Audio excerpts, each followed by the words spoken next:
Alright, I'll make this video because I can't find any good videos on the internet about KMJ Big 3 wire kit install.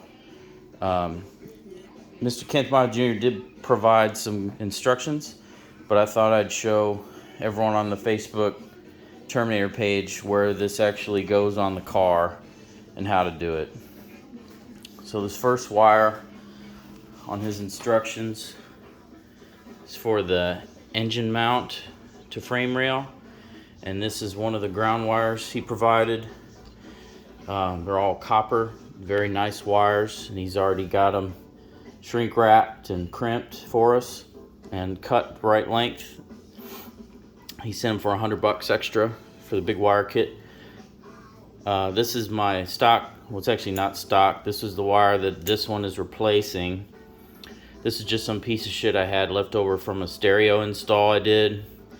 It's actually even upgraded from stock. The factory wire is this flat ground strap bare metal wire, and I broke mine when I was pulling the engine out because I missed it.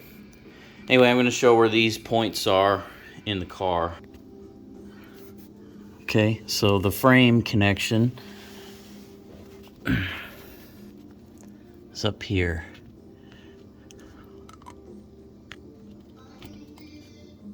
Right there. And this is what the screw looks like.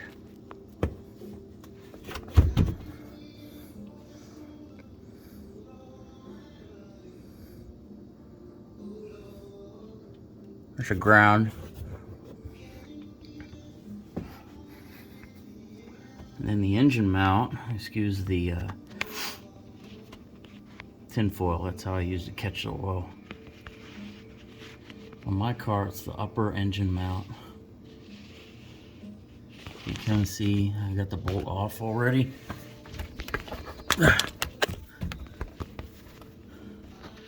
see if I can touch it. Right there. There's a nut that goes on top of that bolt, and the wire goes under the nut. So that's the first of the ground wires. And there's the finished product. Okay, there she goes. Up around there. And then back up there. Just put a couple tie wraps in place. Keep it away from the filter and the steering rack. Alright, next up is the big power supply. Big red wire. So, here's the fuse box. And then it has this little cover thing that slides up and down. And that's where, there's the bolt. This is the stud for the fuse box. So he gives two options.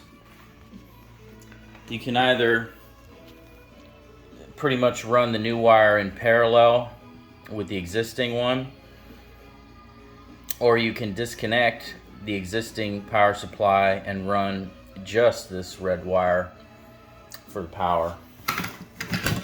I say red wire, but it's really a black wire with some red shrink wrap. Then he gave a fuse, a 200 amp fuse that runs in between there, fuse holder. Okay, so I'm gonna go with option B, I guess, or remove, because I don't want to run the factory wire along parallel, because just the way electricity works, the amperage or voltage or whatever will be split between the two wires, and the thin wire will get stressed. It's probably fine, but I just, whatever, it's a better install this way. So that's why he wrote that. So he said you gotta find the green wire, and for me it's green. And there it is. Okay, there's a green wire down there, and it joins right there, where it joins the power wire. It's the one with the orange stripe is the power wire for this alternator. So that's where I'm going to cut it. I'm going to cut it right where my finger is. And then I'm going to get a ring terminal and pull the green wire from here up to here, up to this stud.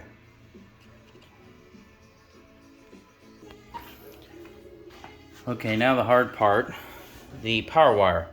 So according to the instructions, you're supposed to put it on the fuse panel stud, then through the fuse holder, and to the power to the alternator. Okay, so the power wire is pretty self-explanatory.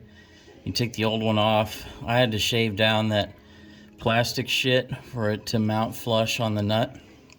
There's a red like collar around it that the old power used to fit inside, but the new one's too big, it doesn't fit.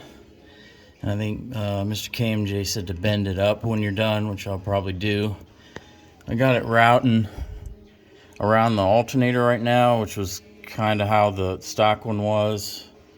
The stock one's in this sheath right here.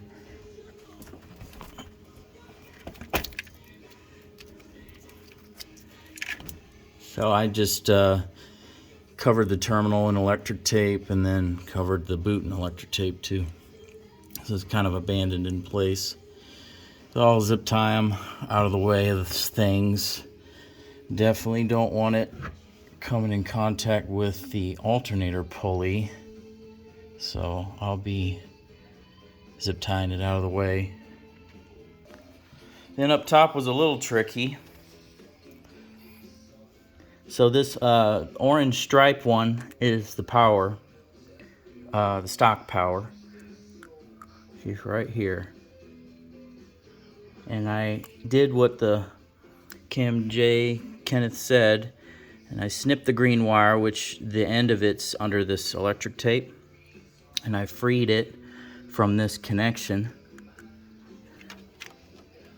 It was in here. It's connected to this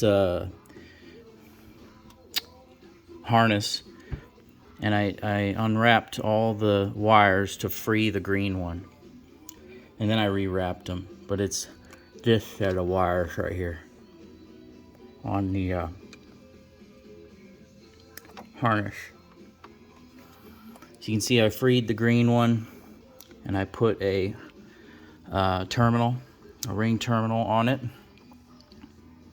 and stuck it on the fuse terminal, and put the stock red wire from the battery on the bottom. It's kind of a square terminal, and then put the new KMJ wire on there too, and the green wire like you said. So then it routes to the 200 amp fuse, and then back down to the alternator. I'm sure this is not where it's going to end up. I only just mounted it now, so I'm going to zip tie it in a good spot.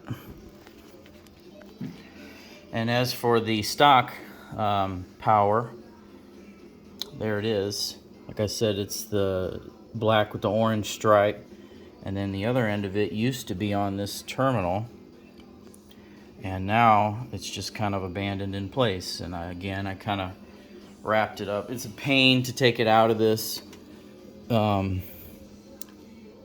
this black sheathing, because it's inside of there that crimped down. I just don't feel like taking it out, so I'm gonna abandon it in place. But there he is, the stock one. Okay, this last wire is another ground, which he says to mount from the negative to engine bracket bolt stud next to upper alternator bolt, which I think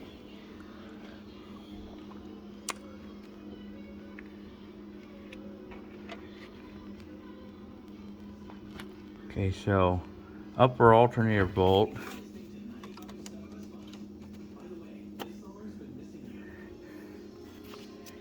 down here.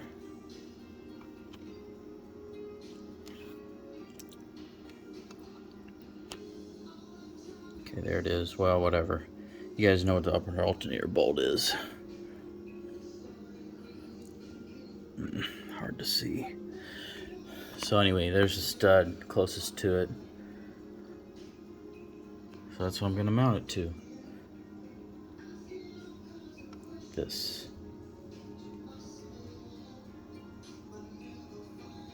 See the alternator bolt.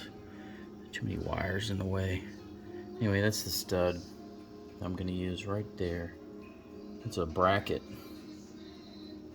And then route it to there, to the negative. Actually going to pinch it in between here. Okay, finished product. So you can't put it in between there like I first said, because then this can't pinch enough and it'll be loose. So you gotta put it on the end. So I went and picked up a nut and put it on the outside. So it's M6-1.0. It's a metric bolt and nut. So I routed it down here. Try to keep it away from the radiator, which I am going to pull it away from the edge there. Around the battery and to that engine mount that he said. It's a bracket really on the timing cover. Well, if the car doesn't melt to the ground, then I did it right. We'll see what KMJ says.